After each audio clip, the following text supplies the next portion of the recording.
Olá, tudo bem? Faz muito tempo que eu não apareço aqui, né? Meu cabelo já cresceu, tá diferente. Eu peço desculpas, mas é porque tava difícil de equilibrar trabalho e os vídeos, porque afinal o YouTube ele não é meu trabalho, né? É um hobby, é um prazer, mas não é fonte de subsistência, minha fonte de renda, enfim. O assunto de hoje, né, o título do vídeo, o tema, é sobre a Feigl-Ströwer. Eu tive recentemente no museu aqui de Florianópolis, que é o Centro Integrado de Cultura, que é o nosso mais antigo, não seria mais antigo, mas eu acho que talvez o mais, é justamente um espaço integrado. Então ele tem cinema, teatro, museu, e normalmente as grandes exposições, as grandes exposições elas acabam sendo sempre nesse local. Ele é um museu estadual. E eu fui visitar e, para minha surpresa, eu cheguei lá e estava tendo a exposição do centenário da Feigl-Ströwer. A Feigl-Ströwer, ela é uma polonesa que veio para o Brasil, né, com a família. Ela nasceu em 1920, então o centenário dela, na verdade, estaria sendo comemorado em 2020, mas era pandemia, eu acredito que por isso que ainda está acontecendo essa exposição. E a Feigl, ela veio para o Brasil com a família, chegou aqui em 1934, ela tinha 13 para 14 anos, assim, desembarcou no Rio. Ao longo do tempo que ela teve aqui no Brasil, ela teve que trabalhar, trabalhou de secretária há muitos anos e tudo mais, e sempre teve uma curiosidade, um interesse pelas artes. Então, quando houve a oportunidade, ela começou a fazer alguns cursos, inclusive durante o trajeto dela da Polônia para o Brasil, no navio, ela fez muitos retratos de passageiros, dos tripulantes e tudo mais, trocando por chocolate, por doces, enfim. Então ela já tinha esse interesse pela arte. E aí quando ela estava aqui no Brasil, ela começou a estudar mais e acabou, depois de casada já com muito mais de 20 anos, ela acabou trocando o seu emprego formal para ir estudar artes, para ir trabalhar com artes, porque era o que ela gostava, o que ela sentia de paixão. E a produção dela foi riquíssima. Ela partiu desse ponto que é muito comum, tradicional, que é o figurativo, né? Seja retratos de pessoas, ilustrações sempre figurativas. Quando eu quero dizer figurativo, eu quero dizer que são figuras que a gente automaticamente reconhece. Eu desenho um rosto, você olha e isso é um rosto, né? E ela parte desse princípio de pegar figuras mesmo visuais ali, tipo uma árvore, uma pessoa e tudo mais. E aos poucos, ao longo do processo artístico dela, ela vai caminhando para o abstrato, que é uma abstração, é sair dessa representação figurativa concreta. E esse processo dela é extremamente rico. Ela foi porque ela faleceu em 2001, ela foi uma gravurista, ela foi pintora, ela fez ilustrações, ela fazia desenhos, ela foi professora de artes também em contextos diferentes, desde universidades até dentro de fábricas, por exemplo, conselhos comunitários, enfim. Então, ela tem uma experiência artística, eu diria que quase que completa, assim, desde criar a sua própria arte, como estudar, como produzir teorias também. Então, ela é uma artista importantíssima. Se você estudar artes, design ou algo relacionado a isso, com certeza você já ouviu falar na Feigl-Ströwer. E apesar dela ter nascido na Polônia, ela se identificava como brasileira, ela se dizia uma artista brasileira. Na exposição a gente podia ver algumas gravuras dela prontas e algumas matrizes de gravura. Para quem não sabe, as gravuras elas são feitas em alguma base, né? Pode ser madeira, pode ser pedra, depende de qual é o tipo de gravura. E depois você imprime essa matriz nos papéis ou o material que você escolheu como meio final, né? E lá tinham desde aquarelas, a serigrafia, a estilo, pinturas a óleo, se eu não me engano também tinha. Então tinha um pouquinho de cada linguagem expressiva que ela usou e do seu trajeto, assim, né? Muito mais obras abstratas, né? Quando ela já refletiu muito mais sobre essa composição do espaço, conteúdo, enfim, nas suas obras. E ela é uma artista super relevante, ela ganhou vários prêmios, Bienal no Brasil, Bienal de Viena, Argentina, Londres, enfim, ela, né, passou por muitos lugares, foi muito premiada em todos eles. Ela dedicou a sua vida à arte, à produção, e é muito relevante o trabalho dela, as pesquisas.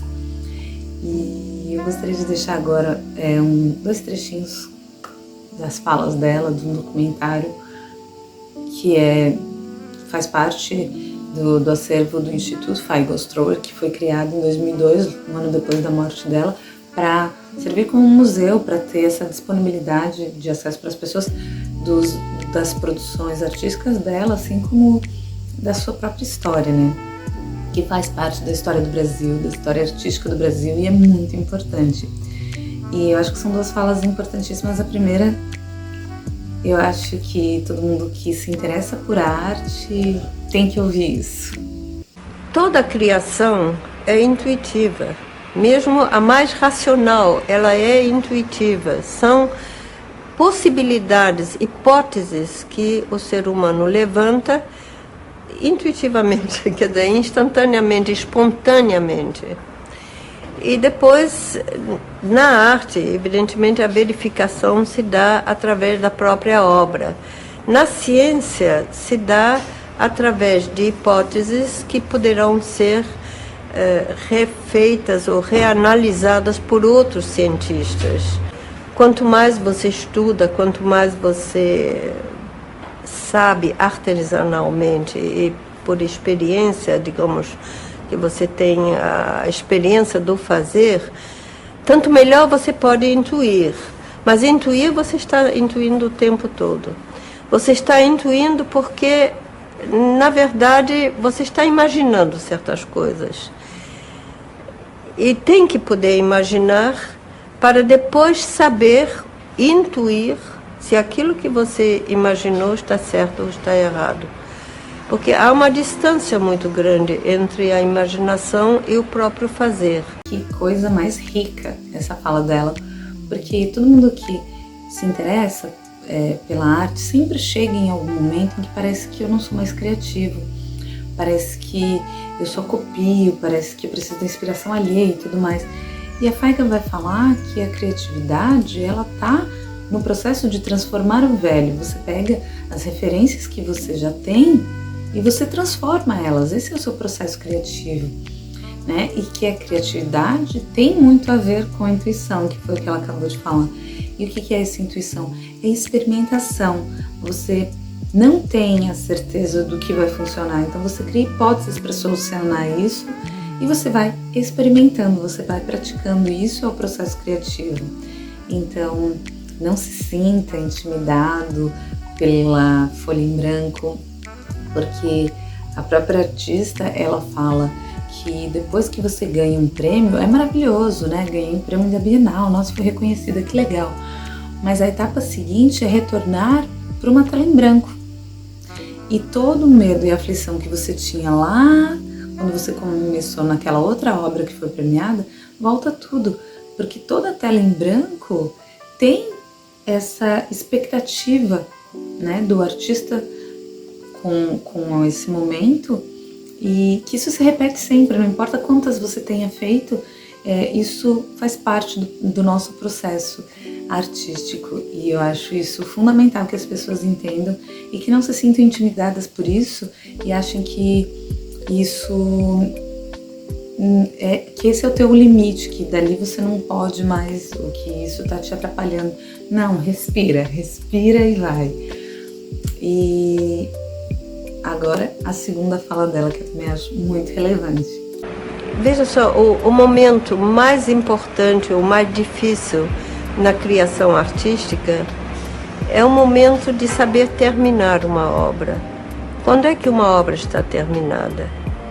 Quando todos os componentes, esses detalhes que eu estava explicando na própria percepção, tudo isso se encaixa numa ordem que é justa, onde tudo se justifica. As coisas, os detalhes de cima, as formas, as cores, com as de baixo, tudo se relaciona para um conjunto não só harmonioso, mas expressivo, que tudo tem realmente valor, nada é supérfluo, mas também nada falta. Esse momento você não pode programar, você não pode nem prever. Você pode perguntar a um artista, quando é que você vai terminar? Ele vai dizer, não sei, e no momento seguinte ele pode já terminar. Essa segunda fala representa também a segunda grande aflição dos artistas. E entenda, se você produz alguma coisa, seja com qual meio for, seja você faz ilustrações com caneta Bic, não importa, é uma produção artística. E que é uma aflição que nos gera ansiedade, que é entender quando é que tá pronto, né? Entender que não, aqui acabou. Ela explica exatamente o que seria esse momento e que a gente, durante o processo, não consegue definir, não, daqui a pouquinho já vai estar pronto, não, só falta isso, porque a gente observa de novo e fala, ainda não tá bom, falta mais alguma coisa. E aí ela cita esse momento, que é quando você olha e tem harmonia. Essa harmonia não significa que tudo tá equilibrado no sentido de todas as cores, sabe, combinando e tal. Não é essa combinação. Essa harmonia que ela fala é que tudo ali tem um sentido para ser, sabe? Todos os detalhes, nada é supérfluo e não falta nada. Então eu percebo que a minha obra está completa quando eu olho o conjunto e acho que esse conjunto satisfaz, sabe? Tudo ali faz sentido conjuntamente. Então isso é muito importante. Eu acho muito bacana a gente poder ouvir da própria artista, principalmente quando é um artista assim tão importante, que produziu tanta coisa tão relevante, sobre as suas próprias dificuldades, né? A gente acha que é sempre só a gente, porque está começando, enfim, mas não é. Isso é um processo comum a todas as pessoas. E a Faiga, que fez muitos trabalhos relevantes, ela começou a sua experiência de docência, porque ela foi trabalhar com arte, né? E precisava ganhar alguma coisa, então ela começa a dar cursos de arte. E um dos locais que ela vai é numa fábrica para dar aula sobre artes, primeiro sobre a teoria, depois sobre experimentações e tudo mais. E isso gerou uma aflição nela, porque como que eu vou trazer para essas pessoas a arte de uma forma simples, que eles consigam entender, mas sem tornar a arte sem tornar a arte simplista demais, porque a arte é algo complexo. Então ela, nessa troca com esses funcionários, ela leva que para ela naquele momento é muito mais importante as relações que eles vão criar ali do que o produto final. E esse curso ele era para ser de 3 semanas apenas, e as pessoas vão se interessando tanto e vão gerando tantas relações bacanas e conhecimento vai surgindo através dessas relações que o curso acaba se estendendo por 7 meses. E ela desperta nela também esse interesse pela docência. Ela depois chega a dar aula na universidade em Londres, ela deu aula em várias faculdades no Brasil também. E a produção artística e a docência, elas são 2 processos que coabitam e coexistem dentro dessa artista, e eu acho que justamente são essas relações entre ela sozinha e o seu material, e entre ela e seus alunos, e essas trocas que existem, que transforma toda a produção artística dela em algo significativo e tão coeso e ao mesmo tempo tão fluido, assim, no sentido de que você vê uma obra completa, mas ela sempre te dá margem a esperar uma próxima. E eu acho isso incrível, porque não necessariamente uma obra, né, precisa ter uma sequência, parte 2. Mas quando tu olha para uma obra e tu olha para outra e tu reconhece que elas vêm do mesmo artista, que elas seguem em alguma... É como se fosse um rio e tu vai encontrando as pedras desse rio e vai percebendo que, apesar de cada uma ser única, elas conversam entre si de alguma forma. E é isso que eu percebo no trabalho da Faiga. E é isso que eu gostaria de compartilhar com vocês. Além do fato de que visitem museus, os museus, principalmente esse daqui em Florianópolis, o SIC, ele tem entrada gratuita, então basta você chegar, entrar e visitar. Não tem nada que te impeça, não importa quem você seja, e ocupem os museus, sabe? Eles são locais para as pessoas, não para um grupo de pessoas. Não é para um grupo de pessoas aquilo, é para todas as pessoas, assim como a produção artística é para todas as pessoas. Então, eu acho que a gente tem que ocupá-los, né? E observar e se inspirar e aprender com todos esses outros artistas que já vieram antes da gente, que produziram alguma coisa. É sobre isso. Se essa exposição chegar pela sua cidade, por aí, vá visitar, que é muito bacana, é muito legal ver. E também uma coisa muito importante que eu estava esquecendo, que ela permeia várias linguagens diferentes. E a gente às vezes pensa que não, se eu sou um aquarelista eu só posso fazer aquarela. Não, se eu sou um escritor eu só posso escrever, eu não posso ilustrar. Esquece, gente. Você pode tudo que você quiser. É isso. Esse foi um videozinho rápido só para matar a saudade e para mostrar para vocês um pouquinho mais sobre essa artista incrível. Se tiverem curiosidade, eu recomendo o livro Universos da Arte dela para dar uma olhada. Eu acho que tem disponível na internet de alguma forma e que vale muito a pena dar uma lida nisso. Espero que eu consiga postar novos vídeos logo e a gente se encontre mais da próxima vez. Tchau, até a próxima!